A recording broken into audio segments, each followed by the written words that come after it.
दोस्तों, आज हम लोग चलते हैं ज्ञान घाट आश्रम, जो कि ये भी ग्राम उल्ली में ही पड़ता है। तो आप देख सकते हैं जैसे हम लोग ज्ञान घाट आश्रम के गेट के पास आ चुके हैं। तो हमारे पीछे आप देख सकते हैं ये ज्ञान घाट आश्रम का ये गेट है। तो अब चलते हैं हम लोग अंदर की ओर।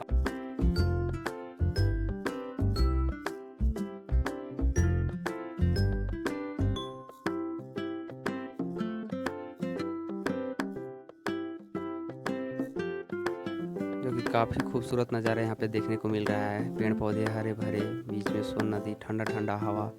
तो आप लोग भी अगर घूमने इधर आना चाहते हैं तो बहुत ही खूबसूरत नज़ारा है बस ये। तो चलिए अब हम लोग आ गए हैं ज्ञान घाट आश्रम। तो आज चलिए हम लोग अब देखते हैं आश्रम के अंदर। चलिए आप देख सकते हैं जैसे कि इधर कितना अच्छा से लगाया हुआ है झाड़ी, और यहाँ पर आपका सब इसी से घेरा गया है जाली लगा करके, ताकि कोई भी जानवर आकर के पेड़ पौधा को क्षति ना पहुँचाए। और आप जैसा कि इधर भी देख सकते हैं कि फूल पत्ती लगाया हुआ है। चलिए हम लोग आते हैं, अब आश्रम में चलते हैं। कुछ बाबा लोग हैं, उनसे बात करते हैं। आप देख सकते हैं कि यहाँ पर एक अच्छा सा यात्री मतलब ये शेड बनाया गया है, जहाँ पे आकर के कोई भी लोग रह सकते हैं। काफ़ी अच्छा दृश्य यहाँ पे देखने को मिल रहा है, और काफ़ी खूबसूरत नज़ारा देख सकते हैं। जैसा कि पेड़ पौधा काफ़ी लगा हुआ है, फूल पत्ती भी लगा हुआ है। फूल पत्ती लगाए हुए हैं कि यहाँ के जो भी यहाँ पे रहते हैं वहाँ पे आराम से सुबह को उठ करके पूजा पाठ कर सकते हैं। और हम आपको सभी को लोग को दिखा देना चाहूँगा कि इधर पेड़ पौधा भी है, आम के है, केला के है। और यहाँ पे जो मंदिर है ये महर्षि श्री सद्गुरु सदाफल देव ज्ञान घाट आश्रम उल्ली है, जो कि आप देख सकते हैं। जो कि ज्ञान घाट आश्रम उल्ली का यह जो स्थान है काफ़ी अच्छा और काफ़ी खूबसूरत नज़ारा है यहाँ पे देखने के बाद, और इतना सुंदर हवा लग रहा है। आप जैसा कि यहाँ पे देख सकते हैं कि ये जो आश्रम के नीचे एक सोन नदी है, जो काफ़ी एक नेचुरल दृश्य देखने को मिल रहा है। और आइए हमारे यहाँ पे कुछ आचार्य जी बैठे हुए हैं, मैं उनसे कुछ बात करता हूँ। यहीं पे रहते हैं? अभी हम आए हैं। अच्छा, अभी 2-4 दिन पहले आए हैं। अच्छा, तो यहाँ पे पहले से आप यहाँ पे कोई रह रहे थे? रहते हैं, पहले से रहते हैं। चलिए ठीक है। तो यहाँ पे मतलब कभी कभार आप लाते हैं कि अब यहाँ पे हमेशा आप रहिए? पहला बार हम आए हैं। आप पहले बार आए हैं? यहाँ का व्यवस्था देखने समझने की। अच्छा अच्छा, आप कहाँ, आपका नाम क्या पड़ेगा? हमारा नाम पड़ेगा सच्चिदानंद सिंह। सच्चिदानंद सिंह। क्षत्रिय परिवार है। क्षत्रिय परिवार। कहाँ के निवासी हैं बाबा? रहने वाले हैं गढ़वा जिला पलामू जिला झारखंड में। झारखंड के निवासी हैं। तो आप देख सकते हैं कि बाबा एक जो दो तीन दिन पहले आए हुए हैं, और यह झारखंड के निवासी हैं, जो कि यहाँ के विधि व्यवस्था को देखने आए हैं। तो उनके बारे में, यहाँ के विधि व्यवस्था के बारे में आप बता दीजिए। तो जी बाबा आप बताइए। ये आश्रम जो है सदगुरु का है। जी नहीं जी, सदगुरु का है। सदगुरु जो चारों युगों में प्रकट होते हैं। जी, सृष्टि 6 प्रकार की होती है। जी, अंडज, पिंडज, उखमज, स्थावर, सांसिधिक और सांकल्पिक। जी, अंडा से जो पैदा लिए उसमें महाप्रभु 3 तत्व लगाए। जी, उखमज जी, घाव पर मक्खी विष्ठा कर देता है तो कीड़ा बन जाते हैं, जी, उखमज में आते हैं, उसमें 2 तत्व लगाए।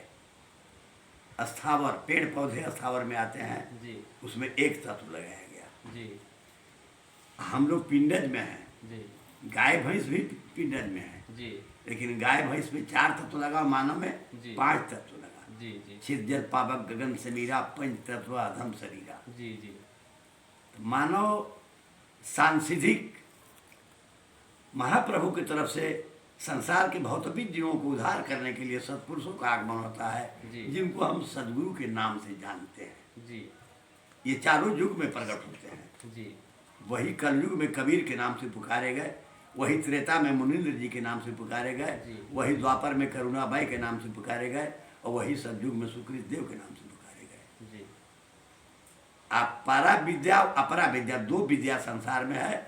अपरा विद्या का शिक्षक सरकार से तनख्वाह लेके पढ़ाता है, और परा विद्या का शिक्षक सदगुरु होता है। आत्मा के अंदर ज्ञान के भंडार है, कि बढ़िया बंद है, उसको खोल सकता है तो सदगुरु खोल सकता है। बिल्कुल। MA BA पढ़ लेने से विद्वान नहीं कहे जाते।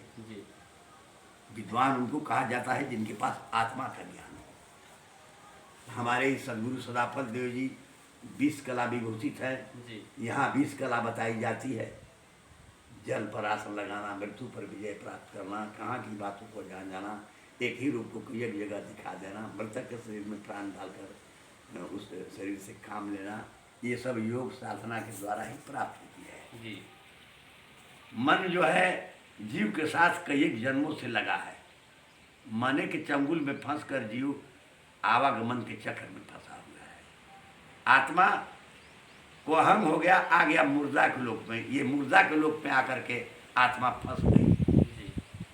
अब उसे अपने लोक में जाने का मार्गदर्शन कोई देने वाला नहीं मिल रहा है, या मार्गदर्शन देने वाले तो बहुत मिल रहे हैं, लेकिन उसके द्वारा हम सफल नहीं हो पा रहे हैं। जब तक सद्गुरु के शरण में जीव नहीं जाएगा तब तक जीव का कल्याण होने वाला नहीं है। अब भौतिक विज्ञान और आध्यात्मिक विज्ञान, दो विज्ञान है संसार में। भौतिक विज्ञान मोबाइल से कहाँ की बातों को हम सुन लेते हैं जी। अब आध्यात्मिक विज्ञान है गौतम ऋषि श्राप दीजिए अहिल्या को कि जा पत्थर हो जा। तो रामचंद्र जी भी आध्यात्मिक विज्ञान को जानने के लिए सद्गुरु के शरण में गए थे। विश्वामित्र जी का आदेश हुआ कि रामचंद्र जी चेतनता प्रदान कर दिया जाए, तो थोड़ा सा चरण छुआ दिए तो पत्थर से नारी जी। आध्यात्मिक विज्ञान को माँ सीते भी जानती थी। गिरजा पूजन करने गए तो राम भी फूल तोड़ने के लिए आए थे। राम का स्वरूप देखकर माँ गिरजा से पूछी कि माँ हमरा बर राम जी सा मिले जी। मूर्ति मुसुक गई है, घंटी आवाज की है। आध्यात्मिक विज्ञान को बजरंगबली जानते थे। मेघनाथ ब्रह्मास्त्र चलाया था, लेकिन अपने आध्यात्मिक शक्ति के द्वारा अपना रक्षा स्वयं कर लिए। आध्यात्मिक ज्ञान को सुलोचना जानती थी जी। मेघनाथ की धर्म पत्नी जो धर गया था, उसके आगे में कलम पकड़ा के लिखवा दिया जी। किसी देश की नारी बिना पति के पुत्र नहीं पैदा की, लेकिन हमारे देश की नारी कुंती आध्यात्मिक विज्ञान के द्वारा कान से पुत्र पैदा की, जिसका नाम कर्ण पड़ा। कर्ण सबसे बड़ा वीर था जी जी। उस विज्ञान को जानने के लिए जीव जब तक सद्गुरु के शरण नहीं जाएगा नहीं प्राप्त कर सकता है। भौतिक सुख के लिए आप देवताओं को पूजे जी जी। हाथी घोड़ा बेटा धन दौलत जगह जमीन नहीं जी जी। लेकिन आत्मा अनादिकाल से भूखी है। आत्मा अनादिकाल से आवागमन के चक्र में फंसी है। संसार में जीतने के लिए कोई चीज तो प्रेम, कहने के लिए कोई तो सत्य, रखने के लिए कोई तो इज्जत, छोड़ने के लिए कोई तो मोह, फेंकने के लिए कोई तो ईर्ष्या, खाने के लिए कोई तो गम, पीने के लिए कोई तो क्रोध, दिखाने के लिए कोई तो दया, देने के लिए कोई तो दान, और लेने के लिए कोई है तो ज्ञान। कौन ज्ञान? सद्गुरु का ज्ञान। सद्गुरु का ज्ञान तो गली गली बट रहा है, लेकिन लेने वाले नहीं है। कैसे लेंगे? प्रभु की कृपा होगी तभी लेंगे। ये सब संस्कारी आत्माओं का यहाँ। अब मैं अपने वाणी को यहीं पर विराम देता हूँ। ऐसे तो हम 1 आध घंटा 2 घंटा बोल सकते हैं। आध्यात्मिक यहाँ आध्यात्मिक है जगह है। बहुत बहुत धन्यवाद बाबा जी आपको। तो जैसा कि आप देख सकते हैं कि बाबा के द्वारा बहुत ही मीठी शब्दों में बहुत ही अच्छी बात सुनने को मिली। तो अगर आप लोग भी ऐसा जानने चाहते हैं तो आप लोग भी अवश्य ही ऐसे ऐसे स्थानों पे आएँ और अच्छे अच्छे बातों को सुने और अपने जीवन में उतार करके अपने जीवन को कल्याण बनाएं। तो मैं बाबा को बहुत बहुत धन्यवाद करना चाहूँगा जो कि इतनी मीठी शब्दों से आप सभी को संबोधित किए। तो अब मैं बाबा से मैं चाहूँगा कि आप लोग हम अपने दर्शकों को और काफ़ी यहाँ के जो जगह हैं उनको आप काफ़ी दिखा सकें। तो आइए हमारे साथ और अपने इस बगीचे को दिखाते हैं। तो और यहाँ पे आप यहाँ पे जैसे देख सकते हैं कि यहाँ पे कुछ नक्शा भी बनाया गया है जो कि हमको लग रहा है कि ये आश्रम का ही नक्शा है। अच्छा, यहाँ इधर से आके दिखा दीजिए सभी दर्शकों को ताकि अच्छा से दिखे। और काफ़ी अच्छा यहाँ पे नक्शा है जो कि यहाँ पे जो भी बन रहा है और बनने वाला है। और आइए हम लोग अब बगीचे को देखते हैं, बगीचे में कि यहाँ की कैसा नज़ारा है। तो आप जैसा कि देख सकते हैं कि यहाँ पर भी यहाँ पे रहने खाने का व्यवस्था आराम से सभी का व्यवस्था है। यहाँ पे जो भी जनरेटर है लाइट के लिए कि जो भी है, और लाइट के लिए जनरेटर रखा गया है। यहाँ पे बगीचा है। और बाबा वो सब भी तो आश्रम के ही आश्रम के ही अंदर आता है ना। आश्रम में का है वो सत्संग भवन बन रहा है। हाँ, तो आप जैसा कि देख सकते हैं कि जो सामने जो भवन बन रहा है वो सदगुरु सदाफल देव जी का ही भवन बन रहा है। और यहाँ पे पहले बाबा जैसा कि सुनने में आया था कि यहाँ पे पहले बच्चों को पढ़ाया भी जाता था हाँ, कुछ शिक्षकों के द्वारा। हाँ। तो यहाँ पे नहीं चलता है, इलाहाबाद है आश्रम ना, वहाँ जी, जी। आध्यात्म विद्यालय चलती है। जी जी। तो सारनाथ में है, जी जी। कुमराहा में मंदिर महामंदिर का निर्माण हुआ है, स्वर्वेद महामंदिर का। हाँ, हाँ। जो भूमंडल पर वैसा मंदिर नहीं है। जी बिल्कुल। तो आप जैसा कि देख सकते हैं कि यहाँ पे आपको फूल पत्ती आंवला का पेड़ है, फूल है, जो कि यहाँ पे बाबा सुबह सुबह स्नान करके नहा धोआ करके पूजा करते हैं। और पूजा करके यहाँ पे जो भी कार्यभार है आप सभी लोग देख रेख करते हैं। तो यहाँ पे काफ़ी अच्छा लगा, बाबा से बात करके भी काफ़ी अच्छा लगा। और जैसा कि आप सभी देख सकते हैं कि काफ़ी नज़ारा खूबसूरत है। और अगर आप भी यहाँ पे आना चाहें घूमने फिरने, और मैं आपको एक चीज़ और बहुत ही यूनिक चीज़ दिखाना चाहूँगा कि जो कि यहाँ पे एक यह जो बिहार और झारखंड के बस जस्ट बॉर्डर पे है। तो एक तरह से कहो कि आप जैसे ही सोन पार कीजिएगा तो आप इस तरह से यहाँ से आप झारखंड की ओर चले जाइएगा। और देख सकते हैं कि कितना खूबसूरत नज़ारा यहाँ से आपको देखने को मिलेगा, जो कि सोन नदी है बीच में। यहाँ पे आप स्नान भी कर सकते हैं, स्नान करके आप पूजा पाठ कर सकते हैं। तो आप सभी का हमारे चैनल पर बहुत बहुत धन्यवाद। और आप इस चैनल पर नए हैं तो इस लाइक कीजिए, शेयर कीजिए, सब्सक्राइब कीजिए और अपने दोस्तों के साथ भी शेयर कीजिए। और चैनल को सब्सक्राइब करना ना भूलें और बेल घंटी को अवश्य दबाएं।